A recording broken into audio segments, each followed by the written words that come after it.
treat for me to visit such a beautiful part of the building. I'd like to talk today about some of the new roles that I see librarians playing in the scholarly communication space. Having said that, though, I need to make a lot of caveats here. Much of what I will look at today is centered on publishing and publishing activities, because that's the area in which I'm most familiar. Plus, the concept of publishing that I'm using is fairly broad, so that it would include things like institutional repositories or preprint service. And finally, that most of my observations of library activities are made by observing library activities in North America and some of Europe. So I'm fairly ignorant of library activities here and here in the world. But you see some similar trends as better than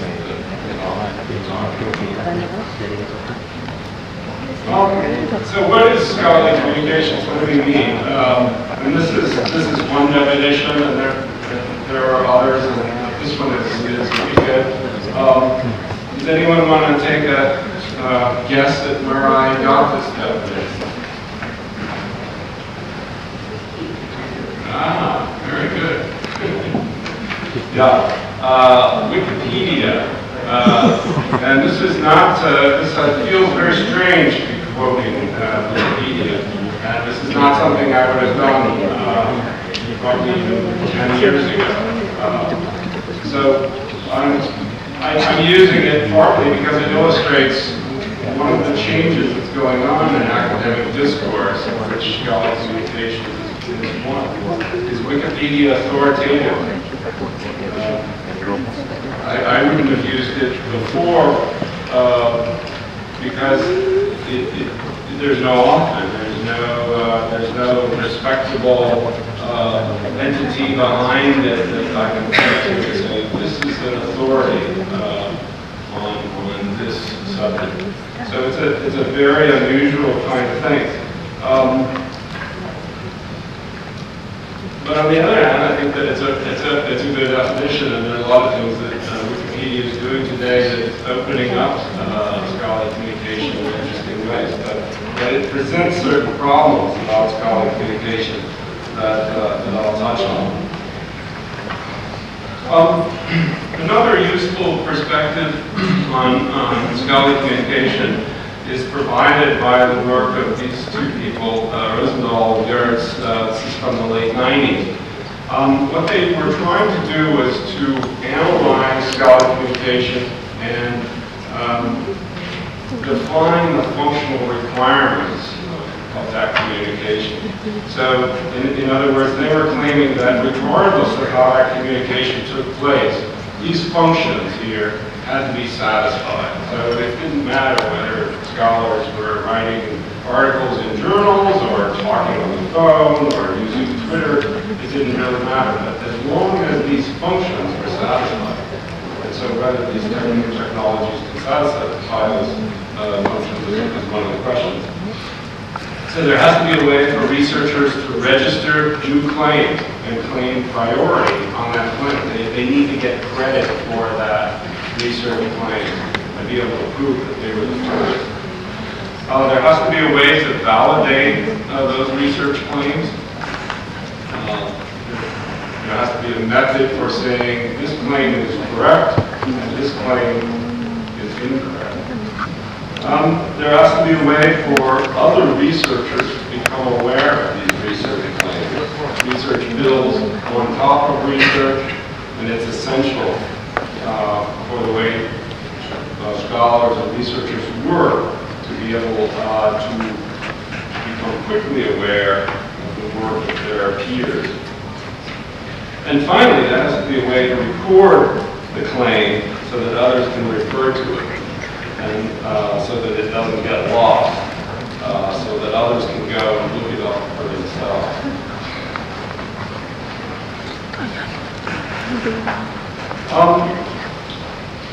Stepping back, and I want to do that for a moment and ask a question about what I'm calling here traditional scholarly communication. And by traditional, I mean I am essentially ignoring the last 20 or 30 years.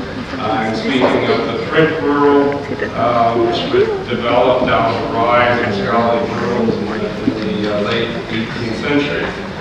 And from that perspective, we tend to think of scholarly communication as this sort of linear chain from author to publisher to library to reader or researcher. That's a little bit of an oversimplification, but that's essentially kind of the way we think of it as working in the way it actually did work for something like 200 years. And because of that, it exerts an enormous influence on the way that scholars communicate today, regardless of all the changes. Registration functionality was typically handled by the date that the publisher receives a submission, and this date of submission is then stamped on papers that are published. And down at the bottom of an article, you'll see date received, and it'll say precisely when that paper came to the publisher's attention. It might be some months, maybe even longer, before the paper is published. But they note when it was actually received. Certification in the current scholarly communications system is primarily peer review, a process which is managed by publishers and typically relies on this worldwide network of scholars. Awareness is accomplished by this wide distribution of publications, especially in libraries, and the creation and dissemination of finding aids for these publications, inclusion in indexing and abstracting services, and the distribution of metadata, and the inclusion of metadata in various finding aids, databases, etc. And then finally, archiving, which is accomplished. There's sort of two aspects of archiving. One is the immediate publication of a journal and fixing that article in the journal. It's in print and it won't change. And that availability of the publication is one type of archiving. And then the other, of course, is the distribution of those issues, journal issues out to libraries, where libraries store them on their shelves and take care of them and preserve them for the long haul. So what if we don't ignore the last 20 or 30 years? What are we beginning to see? Well, we're seeing some disruptive forces, and this is I don't mean here by disruption something negative, really. It's just that things tend to change, and sometimes those changes in the society at large are going to have impact in other realms of our life and our discourse. And that's what I think we're seeing today, affecting how scholars communicate. Two changes in particular that I would argue are having a major impact on scholarly communication are these. And one is something that we've seen over the last, well, it's been a long time, depending on how you calculate it, the last 20 to 30 years, which has been this increased cost of scholarship. It's sometimes called the cereals crisis. The end result is that there's a loss of purchasing power that libraries have for obtaining content. Keep track of the time. If I begin to run a little over, please, Susan.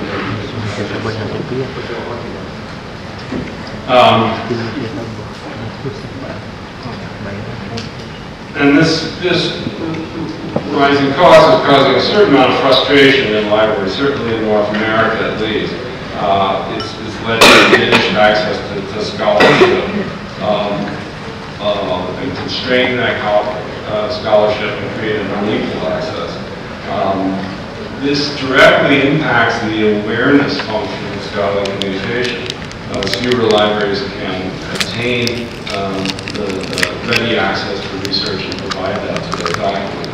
This has increased frustration on the part of librarians and researchers, and given them incentives to question the traditional scholarly communication chain, and make many librarians and scholars very open to exploring new models and alternatives. As these financial barriers to access have increased, many librarians sense that current models are fundamentally unsustainable, and they've begun to advocate for fundamental changes to the prevailing business of scholarly communication. We've seen that primarily in the realm of open access. The second disruptive force, of course, is the creation of the World Wide Web and its huge impact on scholarly communication. Just to mention a few of these impacts, the web has begun to open up these, the way in which these functions of scholarly communication can now be met. It's allowing for new participants beyond just publishers and libraries to enter into this area. For example, there are certainly new avenues for awareness. There's now Google and RSS feeds and publisher learning services and all sorts of ways in which scholars can become aware of scholarship. There are new registration methods, new ways of claiming priority for for research ideas. Archive.org, the physics preprint server, is now the primary way of registering new ideas in high energy physics and metaphysics and several other areas of physics and mathematics. Journals are no longer, in those domains, journals are no longer serving as the primary registration role. The web, and especially certain newer trends in social networking, have invited consideration of new methods for credentialing. This has primarily been focused on the conversations about peer review and whether it's cost effective and whether there might be new models that could be more cost effective and improve on peer review. The web has clearly decreased the barriers to publication, so that in a broad sense, publication, making public, pretty much anyone can be a publisher. So that's really challenged the whole notion of what's involved in publishing and who are publishers. Besides allowing potential new ways in which the functions of scholarly communication are met, the web has opened up the possibility for new distribution and business models. And I think we've seen the primary example of that being open access, which would be nearly impossible to conceive of in the print world. So it's really the online networking which has allowed for open access to even become a viable model. And finally, an interesting consequence of the web is that as scholarship has moved online, this has actually complicated the archiving function. We more or less have figured out how to preserve paper. And many of your libraries no doubt have preservation departments where you conserve, restore, and maintain your print collections. But digital information presents substantially more complex challenges to preservation, and it's not clear that we really, in fact, understand the problem completely, much less have some viable solutions. So I want to talk some ways in which this has impacted libraries, and again I want to kind of focus on the publishing activity. at least in North America and some in Europe, there's this growing enthusiasm within the libraries for offering publishing services. There was a survey of North American academic and research libraries conducted in late 2010, and over half currently offered or wanted to offer library publishing services. So there's significant motivation among libraries to get into this space. Most of these publishing activities are currently small, while there are some larger and older library-based operations. Most of the newer involvement is focused, as one would expect, on meeting local and faculty and institutional needs. Most of the current library publishing operations publish between 1 and 6 journals, and many of those journals are pretty much new, very new. But this is a growth area, and libraries bring some real strengths to this activity. They tend to have good technology skills and technology resources. They have strong knowledge management skills and knowledge organization skills, strong service orientation.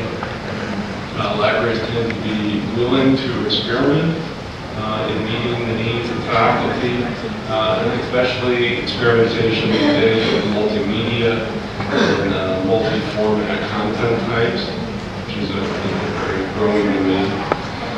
And librarians understand preservation needs, and they have this historical, institutional motivation to seek adequate preservation. As libraries have become more involved in publishing activities over the last 5 to 10 years, I believe that the challenges to this activity are becoming more apparent to libraries. Libraries are beginning to understand that they lack institutional experience in some critical areas of publishing, such as they tend to be more narrowly focused.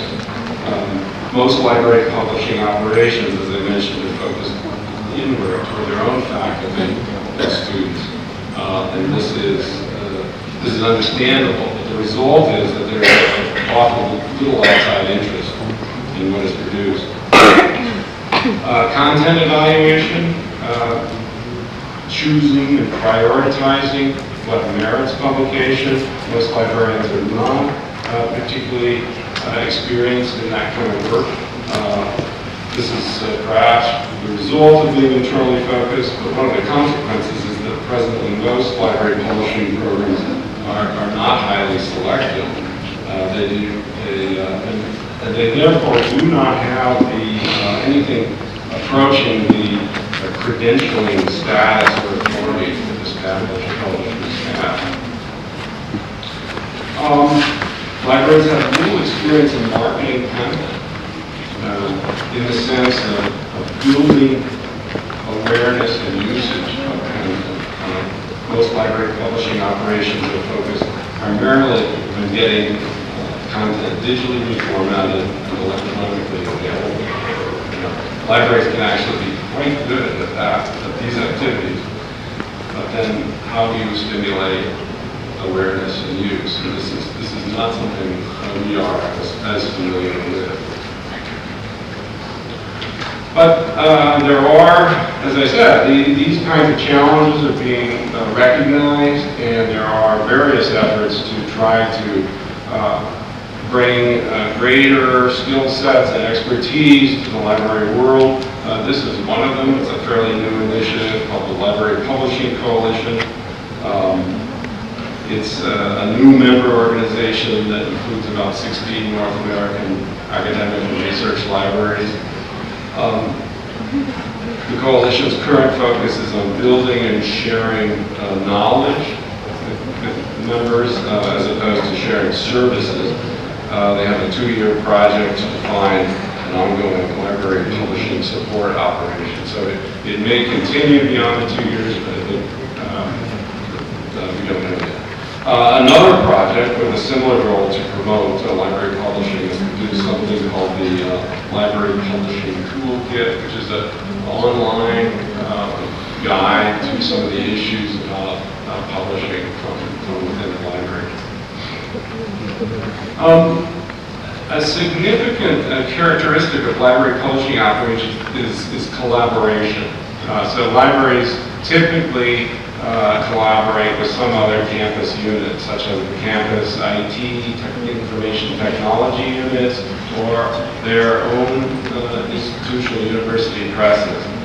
And I think that we're seeing that the collaborations with university presses are particularly beneficial. At least in the U.S., many university presses are struggling to adapt to an increasingly online and electronic environment. Many have constrained resources and limited technology personnel and skills. And as a result of the financial pressures they are under, many are risk averse. So it is difficult for them to experiment. But as I just noticed, these are some of the areas where libraries do have strengths, the greater technology experience and resources, and this a willingness to experiment. University presses at the same time have very unique and valuable skills in traditional publishing activities, selecting content, building respectable credentialing status, and then marketing skills. So many library-based publishing operations work on projects in collaboration with their institutional presses. Also, in an increasing trend, many university presses actually report to or have been merged into the library. The Association of American University Presses has over 130 members located around the world. Currently, over 27% of those members are organizationally aligned with their institution's library, in most cases reporting directly to the library. This number has been increasing, and all indications indicate that it will continue. Some examples of the University of Michigan, Purdue University, New York University, and Penn State. I just want to give you a little case study here, and this is a project that I'm very involved with at Cornell. This was an initiative to offer online hosting and electronic publishing services to publishers of mathematics and statistics scholarship. So Project Euclid is not a publisher. We provide online publishing services to established publishers. It started in the year 2000 at Cornell, and since 2008, it's been co-operated by Cornell Library and Duke University Press. Cornell is responsible for the technical infrastructure, the application, and the literacy content. The Duke handles the customer-facing services, such as marketing, promotion, sales, and order fulfillment. It is a cost recovery project. That is, the library from the very beginning told us that they could not pay for the project beyond the early years. So we generate revenue to cover our own costs, and we do this by charging fees to publishers to host their content, and we also sell some of the content on the platform. These revenues then cover our costs and are also distributed back to participating publishers. We are a non-profit organization, so we don't have shareholders or anybody to return profits to. Our approach to publishing is fairly traditional. We work with many long-standing, long-existing journals. We host content and deliver these primarily by PDF. Most of the content is textual in nature. So the most interesting or innovative thing about Project Euclid may be its operational partnership and its business model. It is operated by cross-institutional, two separate institutions, and also two separate organizations. There's a library and a press. this definitely has challenges, but it has allowed for growth beyond what either two parties could achieve. And that's what we ran at Cornell, we ran probably for about 6 years, and we realized that we did not have the experience to grow this operation at a certain point, and that's when we developed this partnership with Duke. Euclid's not-for-profit business model has shown that it is possible to support the operation of the traditional subscription structure that has affordable pricing for libraries, and at the same time is able to make a substantial amount of its own content open to the world. About 70% of its success without any barrier. So it's been, I think, a good example of what libraries, presses, working together can accomplish. Two organizations that share values about access and availability of scholarship.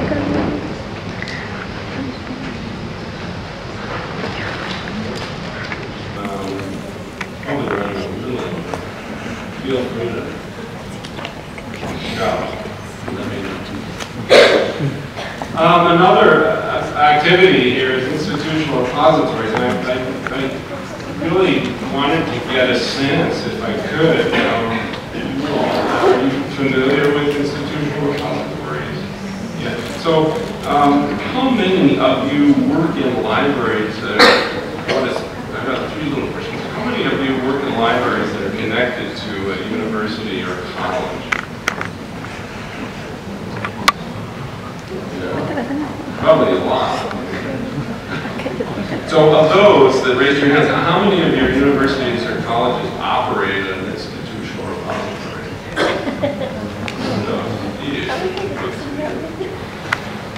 And are those operated, and how many of those are operated by the library?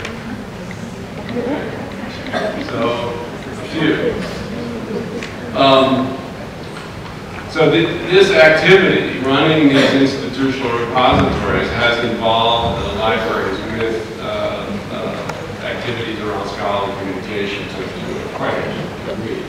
With respect to the functional requirements of publishing, there are a lot of ways we're involved.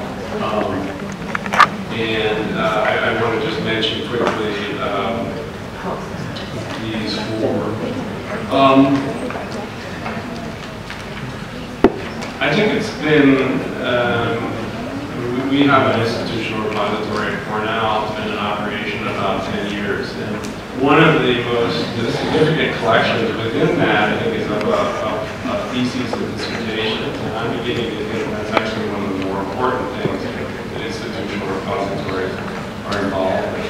So, and in the print world, preserving theses and dissertations has long been carried out by most academic libraries.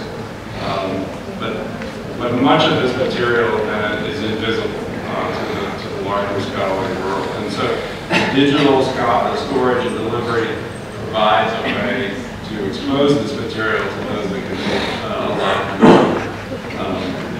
This is a way to increase awareness of potentially valuable research. It's a natural fit for a library's activities, and it promotes the intellectual output of your institution. So I think it's a really valuable area to get involved in.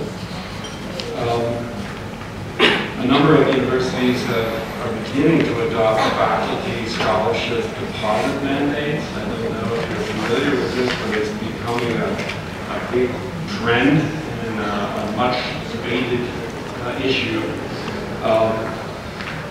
These mandates would require researchers to post their work on an open access system within some time period following publication. Several governments around the world are considering similar mandates on research which has been funded by taxpayers. If these requirements come into effect, institutions are going to need to provide some local solutions for their Data curation.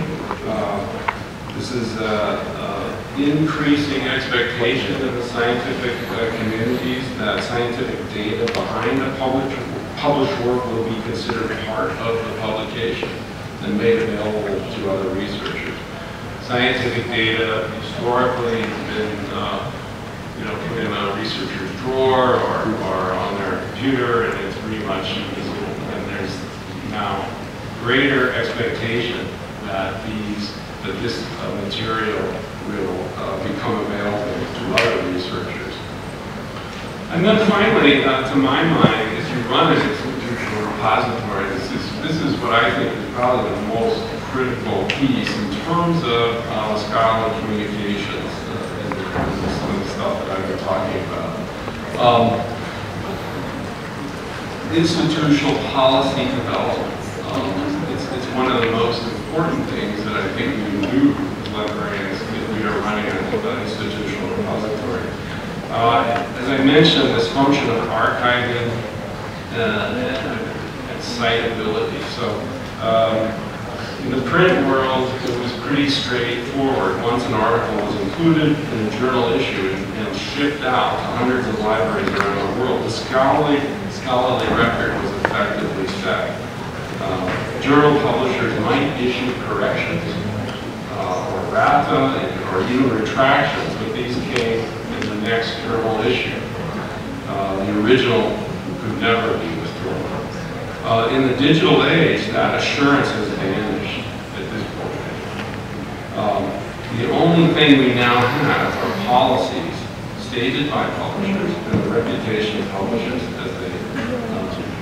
as to whether they follow their own policies. So institutional repositories that we run will never be considered reliable archiving systems unless they too have clear policies for alterations, versioning, and withdrawal of content. This is a huge challenge, I think, for librarians because we tend to be service-oriented towards our faculty and students. But I think for institutional repositories to be taken seriously as communication tools, they in fact have to be run more like publications.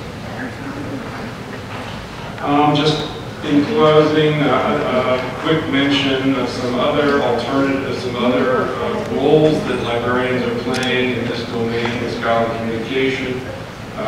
Archive.org, as I mentioned, is a preprint server where very important for areas of physics and math.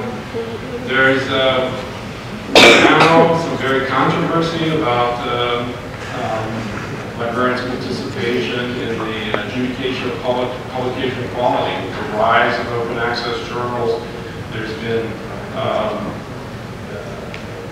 debate about the quality of some of these journals. And there's a librarian at the University of Colorado in Denver, Jeffrey Beal, who's published a list of what he's calling predatory journals. It's quite controversial, getting a lot of praise from a lot of people for it as well.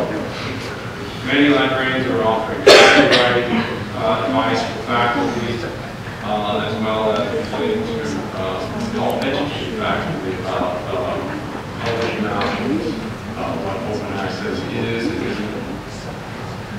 So just to close, this area of scholarly communication system is undergoing significant change.